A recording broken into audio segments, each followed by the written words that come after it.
Brasil próximo de virar a página. Nós vamos encerrar o capítulo mais infeliz da nossa história desde a redemocratização. Lula termina de montar um ministério. Ao todo serão 11 mulheres e 26 homens. MDB, PSD e União Brasil indicam 9 ministros para o governo de coalizão. A polícia prende mais bolsonaristas e reforça a segurança aqui na esplanada para a grande festa do dia 1º. E o Brasil perde um símbolo, um ídolo.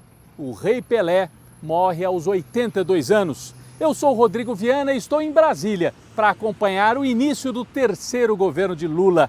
O Tempero da Notícia começa agora.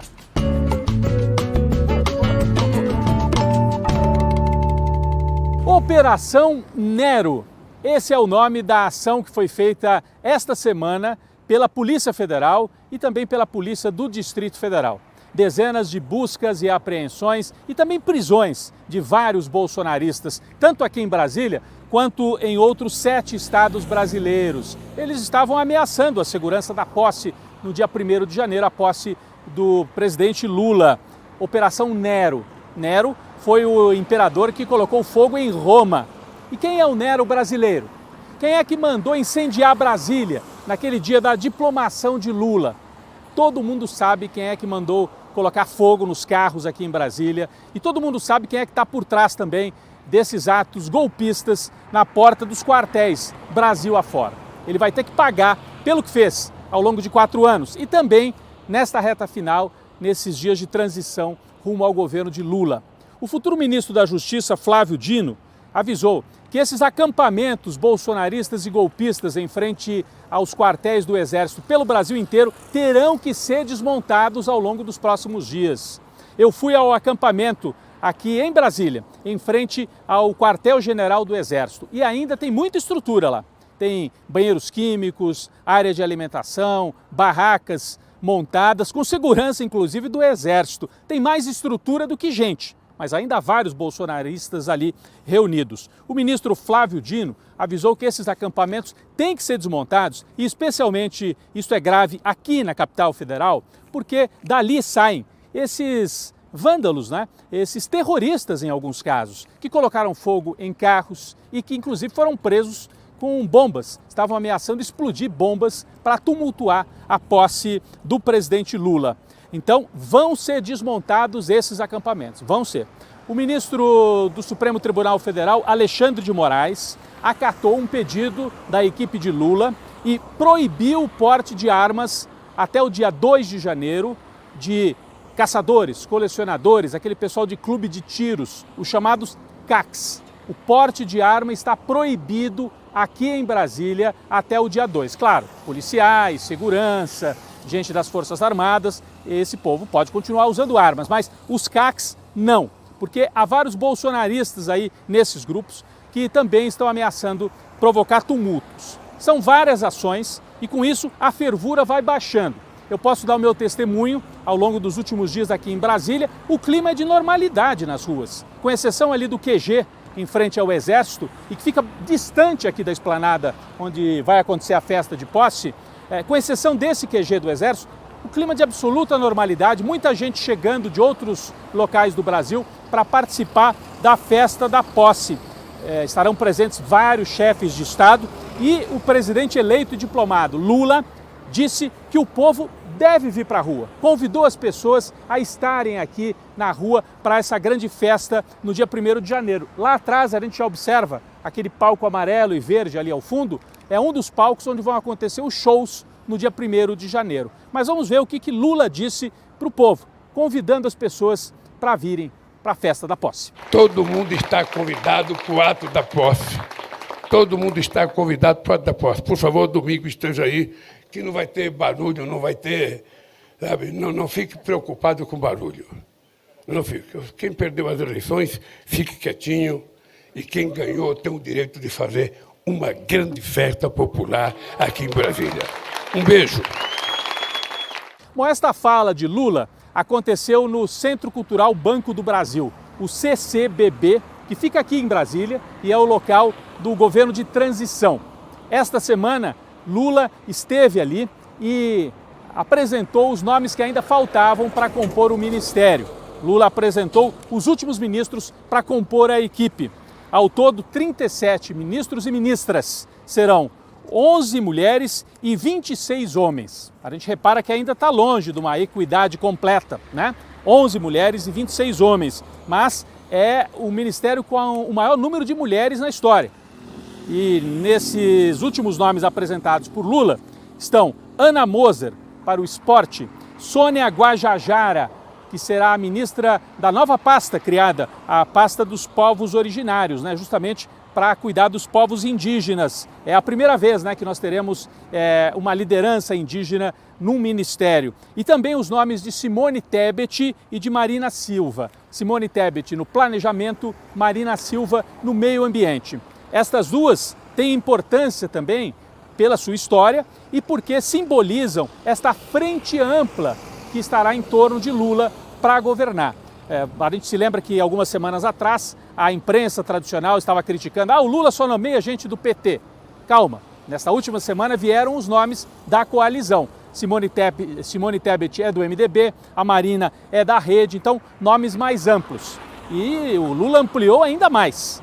Partidos de centro e de centro-direita também indicaram ministros. O MDB indicou 3, o PSD, 3 ministros também, e da mesma forma o União Brasil. Então, um governo amplo, uma frente ampla na eleição e um governo de coalizão, o que é perfeitamente normal, já que essa foi a configuração, né, da chapa de Lula, inclusive tendo Geraldo Alckmin como vice. O PT terá 10 das 37 pastas indicadas já por Lula e depois outros partidos, o PSB de Alckmin, esses outros partidos de centro-direita, a Rede, PSOL, o PCdoB, enfim, outros partidos também compondo o governo de coalizão de Lula. Houve algumas críticas nesse anúncio final, porque na última hora Lula decidiu tirar o Ministério das Comunicações do PT. O Ministério das Comunicações, que ficaria com o nome do PT, acabou sendo direcionado para um deputado da União Brasil, deputado Juscelino, do Maranhão, é um deputado de direita. E o Ministério das Comunicações é estratégico. A gente sabe que as comunicações, nos últimos anos, têm um caráter estratégico no Brasil, até porque a gente viu o que foi feito ao longo dos anos de bolsonarismo, nas redes sociais. Então seria muito importante que esse ministério estivesse nas mãos de alguém mais afinado com o pensamento progressista. Mas Lula, nas negociações, acabou entregando o Ministério das Comunicações para a direita. Esse ministério cuida de concessões de rádio e TV, cuida também da nova política para o 5G, portanto tecnologia e negócios aí também envolvidos.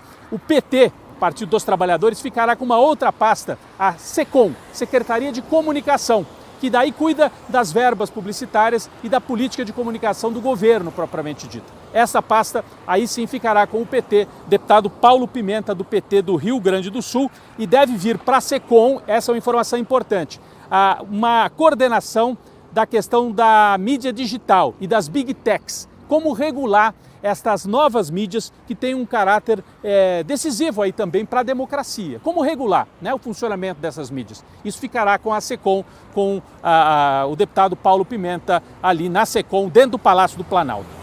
Paulo Teixeira, deputado do PT de São Paulo, que ficaria nas comunicações, vai dirigir o Ministério do Desenvolvimento Agrário, Reforma Agrária, combate à fome, né? Toda a estratégia no campo e para a agricultura familiar ficará com Paulo Teixeira. Com isso, a esplanada vai tomando forma, né? Já estão nomeados todos os ministros e agora realmente a gente está aguardando a hora da festa, como eu disse.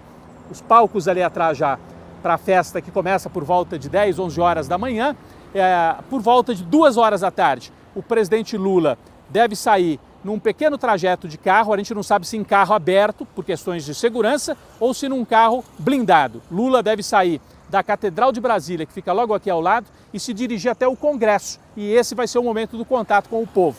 No Congresso, ele toma posse oficialmente como presidente da República, depois atravessa a Praça dos Três Poderes e fará um discurso ali no parlatório para o povo concentrado em frente ao Palácio. A grande questão, não se sabe ainda quem é que vai passar a faixa para Lula, já que Jair Bolsonaro, tudo indica, fez a opção de sair pela porta dos fundos, nem entregar a faixa ele não deve servir nem para isso, para esse momento de encerrar o mandato dele. Então Jair Bolsonaro sai pela porta dos fundos e Lula começa o terceiro mandato como presidente para reconstruir o Brasil, reconstruir tanto o país como o governo que foi destroçado ao longo dos 4 anos de Bolsonaro. Então, dia 1º de janeiro, começa a reconstrução do Brasil.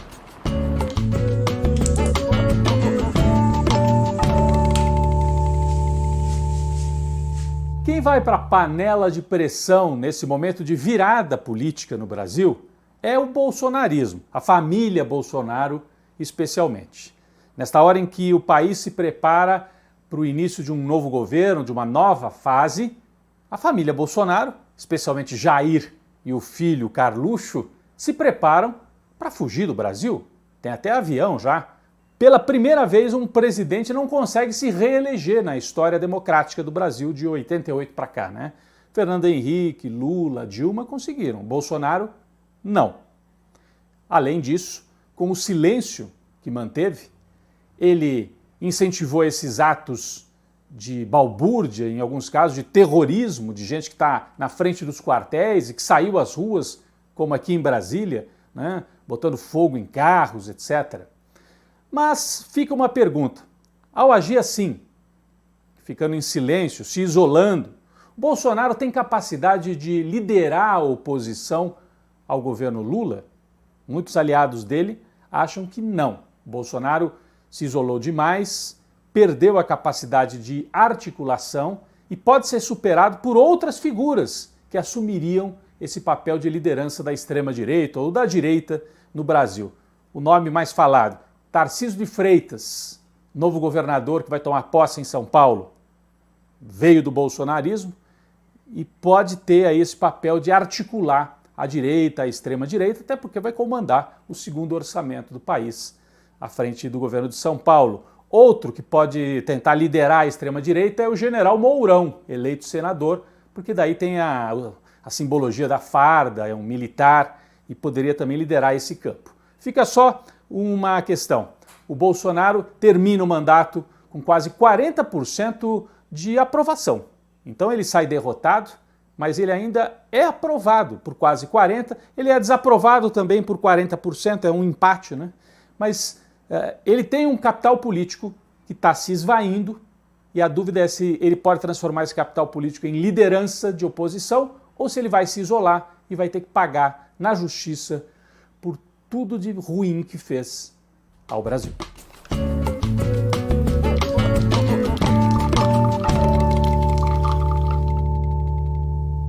Oferecer um cafezinho parece pouco para esse brasileiro que reinventou o futebol, transformou o futebol em algo internacional, um espetáculo mundial.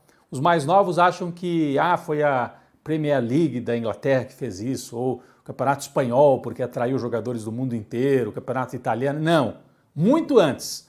Lá na segunda metade do século XX, um brasileiro foi o responsável por fazer do futebol uma paixão do mundo. E infelizmente ele se foi nesta última semana do ano. Então nosso cafezinho muito, muito especial para o Rei Pelé. O único jogador a ganhar 3 Copas do Mundo, fez mais de 1000 gols, comandou o timaço do Santos também, além da seleção brasileira, né? Ele foi campeão em 58, 62, em 70, mas também comandou o timaço do Santos. Imagine, naquela época, um time da América do Sul vai e derrota os europeus. O Santos foi bicampeão mundial ali nos anos 60. O Pelé se transformou numa personalidade, soube parar no auge, né? Depois de ser campeão em 70, ainda foi para os Estados Unidos, jogou no Cosmos, né? O time lá dos Estados Unidos, e aí parou no auge. E imagine, quase 50 anos depois de parar de jogar, ele é uma das personalidades mais lembradas e mais conhecidas do mundo. Gente do mundo inteiro homenageou o Pelé no momento em que ele parte. Barack Obama, o Messi, que acabou de ganhar a Copa com a Argentina, publicou nas redes sociais a homenagem ao Pelé. O presidente da Argentina, né, o país em que que muitas vezes é apontado como o principal rival do Brasil, mas na Argentina, olha, o Pelé é um ídolo na Argentina. E claro, o presidente Lula publicou também uma mensagem falando da importância do Pelé, que ele viu jogar. Lula, corintiano, viu o Pelé maltratar o Corinthians naquela época em que o Santos ganhava, né? Ficou anos e anos sem perder para o time do Lula, para o Corinthians. O Pelé cometeu erros, como qualquer ser humano, mas ajudou também a dar autoestima para o Brasil, né? Não é à toa que é chamado de rei. O brasileiro tinha aquele complexo, ainda tem, de vira-lata, acha que nada dá certo por aqui. E aí vem um brasileiro que mostra que é possível exercer o talento, a arte e ganhar ao mesmo tempo. Ganhar. Por isso que acaba com o complexo de vira-lata. É o rei. Então, Edson Arantes do Nascimento, aos 82 anos, morreu. Mas Pelé, um símbolo do Brasil, um deus do futebol, um ídolo, esse é eterno. Um cafezinho especial para o Rei Pelé.